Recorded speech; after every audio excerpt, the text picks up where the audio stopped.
प्रधानमंत्री शेख हसीना जी हमारी पहली स्टेट गेस्ट है। প্রেসিডেন্ট ডোনাল্ড ট্রাম্পের দাবি শেখ হাসিনা এখনো বাংলাদেশের প্রধানমন্ত্রী। প্রধানমন্ত্রী শেখ হাসিনাকে নিয়ে মোদির বক্তব্য। ভারতের প্রধানমন্ত্রী নরেন্দ্র মোদি আজ এক বিবৃতিতে জানান, বাংলাদেশের প্রধানমন্ত্রী শেখ হাসিনা বর্তমান ভারতের প্রথম সারির অতিথি হিসাবে অবস্থান করছেন এবং তিনি প্রধানমন্ত্রী হিসাবে নিজ দেশে ফিরবেন। মোদি বলেন, শেখ হাসিনা কেবল একজন রাজনৈতিক নেতা নন, বরং আমাদের একজন সম্মানিত মেহমান। তাকে আমরা সসম্মানে পাঠাবো, তবে প্রধানমন্ত্রী হিসাবেই যাবেন তিনি।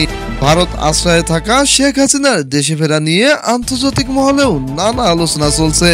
বিষয়টি নিয়ে মোদি বলেন, আমি সাম্প্রতিক মার্কিন প্রেসিডেন্ট ডোনাল্ড ট্রাম্পের সঙ্গে কথা বলছি। তিনি আশ্বস্ত করেছেন যে শেখ হাসিনার প্রত্যাবর্তন যেন গণতান্ত্রিকভাবে এবং সম্মানের সঙ্গেই হয়। সে বিষয়ে তিনি ব্যক্তিগতভাবে তদারকি করবেন। মোদি আরো জানান, এই মাসের মধ্যেই শেখ হাসিনা নিজ তত্ত্বাবধানে দেশে ফিরবেন।